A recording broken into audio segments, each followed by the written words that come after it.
Hello दोस्तों, मैं रुस्तम और आप देख रहे हैं नॉलेज लाइव। दोस्तों, आज हम लोग शुरू करेंगे बिहार बोर्ड का किसलय हिंदी। दोस्तों, ये बुक ठीक है, ये किसलय का भाग 3 है, जो स्पेशली बिहार बोर्ड में क्लास 8 क्लास का बुक है ना।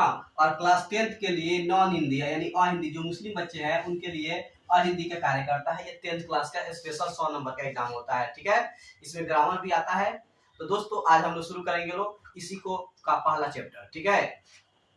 और जो हिंदी का पहला चैप्टर है वो है कविता तू जिंदा है। तो पार्टी कौन सी विधा है?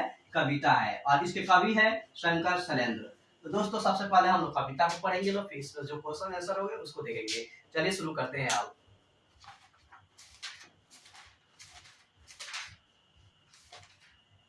अगर आप लोग के पास 8 क्लास का हिंदी होगा तो आप लोग निकाल करके उसे जरूर अपने सामने रखिए। हम पढ़ाते हैं, आप लोग देखिए और समझने की कोशिश करिए। लिखा है पहला चैप्टर का तू जिंदा है। तो सबसे पहले इसका जो उद्देश्य है उसको हम देखेंगे। जो पीला लाइन होता है ऊपर में हेडिंग में, यहाँ पे लिखा है तू जिंदा है। तो कविता गहरे जीवन, राग और उत्साह को प्रकट करती है।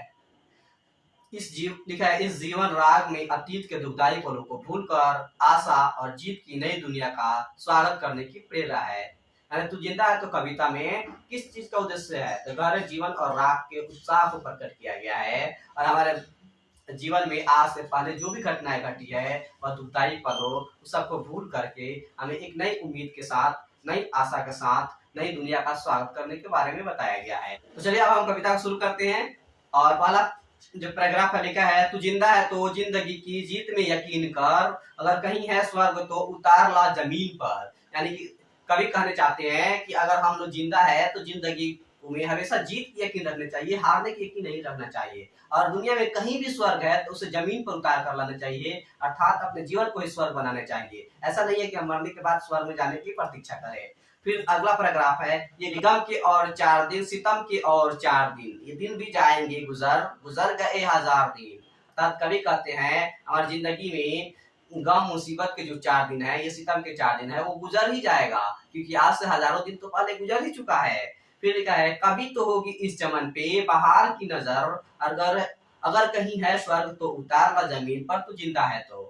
अर्थात कवि कहते हैं कि हमारे चमन पे, हमारे बगीचा में कभी तो बहार की नजर होगी, यानी कभी तो पतझड़ खत्म होगा और हमारा जिंदगी स्वर्ग बनेगा। हम इस स्वर्ग को जमीन पर उतारने की कोशिश करेंगे। फिर अगला पैराग्राफ है सुबह और शाम के रंगे हुए गगन को चूम कर, तू सुन जमीन गा रही है कब से झूम झूम कर, तू आ मेरा श्रृंगार कर, तू आ मुझे हसीन कर, अगर कहीं है स्वर्ग तो उतार ला जमीन पर, तू जिंदा है तो। यानी कवि कहना चाहते हैं सुबह और शाम के रंगे हुए गगन को चूमकर, यानी कि सूरज निकलने से पहले से लेकर के शाम वक्त तक, ठीक है, जमीन हमें पुकारती है, बुलाती है, ताकि कहती है कि आ मेरा श्रृंगार कर, तू आ मुझे सजा। अर्थात उठो, काम करो, मेहनत करो, संघर्ष करो और अपने जिंदगी को स्वर्ग में परिवर्तित कर दो। अगला पैराग्राफ है हजार भेष धर के आई मौत तेरे द्वार पर, मगर तुझे न छल सकी, चली गई वो हार कर, नई सुबह के संग सदा तुझे मिली नई उम्र, अगर कहीं है स्वर्ग तो उतार ला जमीन पर, तू जिंदा है तो। यानी कवि कहते हैं कि हमारे लिए रोज मौत आती है, हजारों भेष धर के मौत आती है, लेकिन हमें हरा नहीं सकती है। जब तक हमारी मौत नहीं आएगी तब तक हम मरने वाले नहीं है ना। वो हर बार हार कर चली जाती है, इसीलिए हमें हर सुबह एक नई जिंदगी मिलती है, नई उम्र मिलती है, नए कार्य करने के लिए, और हमें उसमें नए कार्य करके अपनी जिंदगी को स्वर्ग के रूप में परिवर्तित करना चाहिए। कभी आए कहते हैं हमारे कारवां को मंजिलों का इंतजार है, ये आंधियों, ये बिजलियों की पीठ पर सवार है, तू आप कदम मिला के चलेंगे एक साथ हम, अगर कहीं है स्वर्ग तो उतार ला जमीन पर, तू जिंदा है तो। यानी कभी कहते हैं हम सभी एक कारवां में है, एक काफिला में है, और अपने मंजिलों के लिए रास्ते में चल रहे हैं, और हमें एक मंजिल पर पहुंचना है। इस मंजिल में जाते वक्त हजारों आंधियां, बिजलियां, तूफान आएगी, हमें उन सबको पीठ पर सवार होकर पार करना है। और फिर आगे लिखा है तू आ कदम मिला के चलेंगे एक साथ हम। कभी हम सबको आह्वान करते हैं कि सभी स्टूडेंट, छात्र, जितने भी लोग हैं अपनी मंजिल को पाने के लिए एक साथ कदम मिलाकर चले और अपनी मंजिल को प्राप्त करें। फिर लिखा है जमीन के पेट में पली है अग्नि, पले हैं जल जले, टिके न टिक सकेंगे भूख रोग के स्वराजिए, मुसीबतों के सर कुचल चलेंगे एक साथ हम, अगर कहीं है स्वर्ग तो उतार ला जमीन पर, तो जिंदा है तो। यानी कि कवि कहते हैं जिस तरह से जमीन के अंदर जो ज्वाला है, आग है, जो इस तरह से भूकंप उत्पन्न होता है, उसी तरह से हमारे लिए हमारे पेट में भूख लगता है और हमें संघर्ष करना पड़ता है।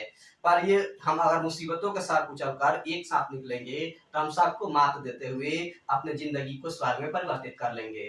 लास्ट पैराग्राफ है, बुरी है आग पेट की, बुरे है दिल के दाग ये, यानी कि सबसे कुछ खराब है तो है पेट की आग, क्योंकि व्यक्ति पेट की आग की वजह से ही अपने घर परिवार को छोड़ करके दूसरी जगह जाता है कमाने के लिए, या इसके अलावा कोई भी काम करता है तो सिर्फ पेट की आग के लिए करता है। इसी तरह से सबसे खराब हमारे दिल का दाग है। ठीक है, न दब सकेंगे एक दिन बनेंगे इनकलाब ये, गिरेंगे जुल्म के महल बनेंगे फिर नवीन घर, अगर कहीं है स्वर्ग तो उतार ला जमीन पर, तो जिंदा है तो। यानी कभी कहना चाहते हैं कि जितने भी जुल्म के महल है सब ढह जाएंगे और हम इनकलाब बनकर उभरेंगे, तो एक नया घर बनेगा और हमारी जिंदगी स्वर्ग के रूप में परिवर्तित हो जाएगा। दोस्तों ये लिखे हैं कवि शंकर शैलेंद्र। कौन लिखा है? शंकर शैलेंद्र। इसका शब्दार्थ इंपोर्टेंट है क्योंकि एग्जाम में अक्सर आता है। ठीक है, यकीन, यकीन का अर्थ होता है भरोसा। सीतम, सीतम का अर्थ होता है जुल्म। और गुजर यानी कि बीतना, गुजर जाना। चमन यानी बाग, फुलवाड़ी, बगीचा। बहार यानी होता है बसंत ऋतु, शोभा, सुंदरता। जुल्म यानी होता है अत्याचार करना। श्रृंगार यानी होता है श्रृंगार, सजावट।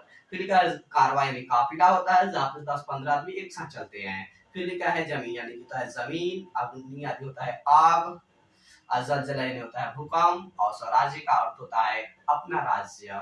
दोस्तों ये 8 क्लास का जो special Bihar board 10th class में बच्चों के लिए इम्पोर्टेंट है, ये पहला चैप्टर कंप्लीट हो गया। ये वीडियो आपको कैसा लगा कमेंट सेक्शन में जरूर बताएं। तब तक के लिए शुक्रिया।